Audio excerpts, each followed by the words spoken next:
Hello friends, I am Neeru and most welcome to my channel Beauty and Hairstyles।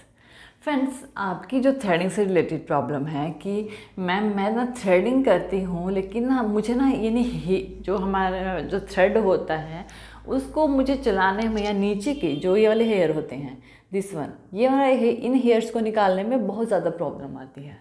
ऊपर के easily निकल जाते हैं। ऊपर के ईजिली क्यों निकल जाते हैं? अब ये देखिए कि आपने देखा है कि जब हम ऊपर के हेयर निकालते हैं ना, हमें स्ट्रेचिंग की इतनी ज़रूरत नहीं पड़ती है, जबकि हम नीचे की हेयर निकालते हैं तो हमें स्ट्रेचिंग की ज़रूरत पड़ती है। ऐसा क्यों होता है कि जो ऊपर की स्किन होती है ये वाली हमारी थोड़ी ना पहले ही थोड़ा स्ट्रेच में होती है, पहले ही स्ट्रेच होती है, लूज़ नहीं होती। अगर लूज़ जैसे कि आपने देखा होगा कहीं कि ना ये यहाँ से जैसे कि एज के अकॉर्डिंग हो जाता है, जैसे वैसे ही नहीं होता, एज के अकॉर्डिंग ही होती है, यहाँ से चीज़ लूज़ होने लग जाती है। तो जब वो ऊपर से थ्रेडिंग करते हैं तो उनको इस तरह से होल्ड करना पड़ता है ताकि ये टाइट हो जाए। तो जब हम ऊपर से थ्रेडिंग करते हैं तो हमारी जो स्किन है वो टाइट होती है, लेकिन जो नीचे वाली स्किन होती है ना वो सॉफ्ट होती है। सॉफ्ट होने की वजह से हमें क्या करना पड़ता है, उसे स्ट्रेच करना पड़ता है अच्छे से, है ना। अब यहाँ पे देखिए कि जब हम नीचे के बाल निकालते हैं तो हमें इसको अच्छे से स्ट्रेच करना पड़ता है ताकि स्किन टाइट हो जाए। अगर आपकी स्किन लूज़ होगी तो चांसेस बने रहते हैं कट लगने के, आपकी स्किन आ जाती है थ्रेड के अंदर, बहुत माइनर इंजरी हो जाती है, थोड़ी बहुत ब्लीडिंग भी हो जाती है। तो इस चीज़ को आपको ध्यान में रखना है। दूसरी चीज़ कि जब हम थ्रेड चलाते हैं तो डेफिनेटली हमें थ्रेड को मूव करना पड़ता है। अब सपोज़ कीजिए कि आपने थ्रेड लिया है और आप सीधा सीधा तो नहीं चलाते रहोगे ना। क्यों? अब मान लीजिए आपका थ्रेड है वो यहाँ से यहाँ तक जा रहा है, तो आप इसी पहले तो हमारी थ्रेडिंग यहाँ से ऊपर की तरफ जा रही है, तो हमारा थ्रेड की डायरेक्शन जो होगी ना वो इस तरह से होगी। सपोज़ कीजिए कि हमारा थ्रेड है ये इस तरह से है, तो मैं सिर्फ इसी तरह से तो थ्रेड नहीं चलाऊँगी ना। अगर मेरी जो हेयर है नीचे से अपवर्ड डायरेक्शन में जा रही हैं तो मेरी थ्रेड की डायरेक्शन भी ये वाली रहेगी। अगर मैं ऊपर की साइड से मैं हेयर को रिमूव कर रही हूँ तो मेरी थ्रेड की डायरेक्शन में थ्रेड सीधा हो जाएगा। अगर मैं टेपर में जा रही हूँ तो मेरा थ्रेड अगेन इस तरह से जो है उसकी शेप रहेगी, यानी कि ये दिस ये दो तीन तरह की है। अब देखिए, एक तो ये वाली, एक ये वाली और ये वाली सेम यही रहेगी ना, क्योंकि थ्रेडिंग पहले ऐसे है फिर ऐसे है, ठीक है ना। पहले तो ऊपर की तरफ जा रही है, फिर सीधी है और फिर वो टेपर में इस तरह से आ रही है। अब ये आप ये दोनों शेप देखिए, है ना, यही चीज़ है ना। तो मेरे को थ्रेड को भी तो इसी तरह से ही मूव कराना पड़ेगा। मैं सीधा सीधा थ्रेड रख के मूव नहीं करा सकती। और नीचे से प्रॉब्लम आती है तो नीचे से प्रॉब्लम आपको इसी वजह से आती है क्योंकि जो शेप है हमारी नीचे से ज़्यादा आती है। शेप आप नीचे से जैसे शेप दोगे ना वो वैसे ही दिखाई देगी।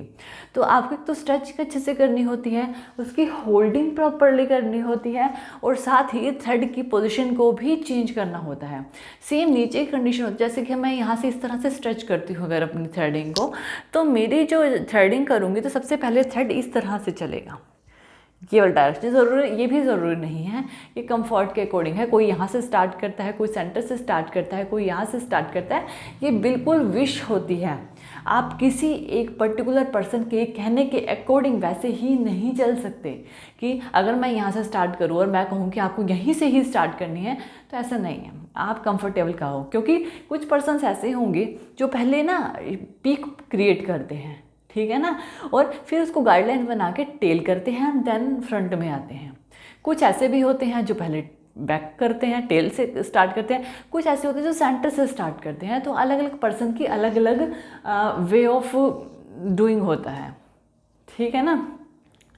और यहाँ पे क्या होता है, जब हम होल्डिंग करते हैं तो ऑब्वियसली पहले थ्रेड मेरा या पीक से लगा लो, अगर मैं यहाँ से करती हूँ तो सीधा चलेगा, अगर यहाँ से करती हूँ तो इस तरह चलेगा, अगर यहाँ से जाती हूँ तो इस तरह चलेगा। तो थ्रेड को हमें बेंड करना होता है।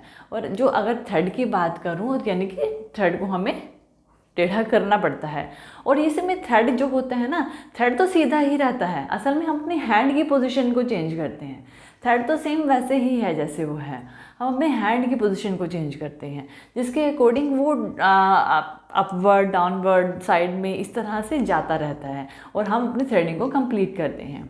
अब देखिए थ्रेडिंग का ये है कि आप रेगुलर बेसिस पे अगर थ्रेडिंग करोगे, अगर प्रैक्टिस के तौर पे कर रहे हो तो अपने आसपास की थ्रेडिंग से स्टार्ट करो तो आप डेफिनेटली कर पाओगे। अब ये कोई भी यानी स्टार्टिंग आपको अपने घर से ही करनी पड़ेगी, कोई बाहर का बिल्कुल भी नहीं आपसे कराएगा, क्योंकि ये बहुत यानी कि थ्रेडिंग के मामले में जो लेडीज़ होती हैं ना वो थोड़ी सी चूज़ी होती हैं, क्योंकि ये बिल्कुल ऐसी होना भी चाहिए, क्योंकि ये बिल्कुल ऐसा है कि बिल्कुल सामने से आपका जो फेस है वो विजिबल होता है, जो बहुत ही ऑकवर्ड लगता है अगर आपकी थ्रेडिंग अच्छे से नहीं होती, बहुत ज़्यादा बारीक हो जाती है या मोटी हो जाती है तो बहुत ऑकवर्ड लगती है। और सपोज़ करो कि कट थोड़े बहुत अगर बीच में से इस लाइन में से एक हेयर निकल जाता है तो कोई प्रॉब्लम नहीं आती, अगर बीच में से अगर इस तरह से कट लग जाता है, कोई ज़्यादा कट लग जाता है तो वो दिखाई देता है, जिससे फेस बहुत ही ज़्यादा वियर्ड लगता है। तो इस वजह से आपको क्या है थ्रेडिंग ध्यान से करनी है। और अगर दूसरी चीज़ की मेरे ना हेयर नहीं आते, तो मैंने आपको पहले भी बोला था कि अगर आपके थ्रेडिंग थ्रेड में हेयर नहीं आते हैं तो आप एक टाइम में एक हेयर निकालने की कोशिश करें, और वो थ्रेडिंग में से नहीं अपनी लेग पे से निकालने की कोशिश करें, तभी आपका जो हेयर है आपकी थ्रेडिंग में आएगा। प्रैक्टिस खुद से होती है, दूसरे से नहीं होती है, कि मुझसे पहले खुद पे प्रैक्टिस करो। देन आप जब थ्रेडिंग में भी जब आप हेयर निकालते हो ना तो एक टाइम में एक हेयर निकालने की कोशिश करो किसी ऐसे पर्सन के साथ जो खुद भी सीख रहा हो, ताकि आप भी बैठ सको और वो भी बैठ सके, क्योंकि बहुत टाइम तक बहुत सारे पर्सन्स नहीं बैठ सकते हैं।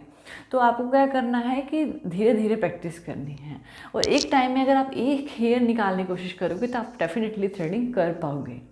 सो फ्रेंड्स, और थ्रेड की भी बात कर लेते हैं। जो थ्रेड है बहुत सारे आते हैं। ऑर्गेनिका का थ्रेड जो है थ्रेडिंग का थोड़ा सा लाइट ग्रीन कलर में होता है, लेकिन वो थ्रेड काफ़ी अच्छा होता है और बहुत ही अच्छा जो है उसमें लेंथ बहुत कम आता है और बहुत अच्छे से वो हेयर को निकालता है, वो आप यूज़ करते हो। थ्रेडिंग में आपको सीजर चाहिए होगी, पाउडर पफ चाहिए होगा, पाउडर पफ बॉक्स, सीजर चाहिए होगी, थ्रेड चाहिए होगा, एस्ट्रिंजेंट या मॉइस्चराइज़र, इन दोनों में से कोई एक चीज़ चाहिए होगी। कभी कभी स्पूली ब्रश का भी यूज़ हो जाता है, वो बहुत रेयर होता है। So friends, I hope so कि आपको मेरा वीडियो पसंद आया होगा। थैंक यू वीडियो देखने के लिए। और ज़्यादा अपडेटिंग वीडियोज़ के लिए आप मेरे channel beauty and hair style में सब्सक्राइब कर सकते हैं। Thank you friends, good bye.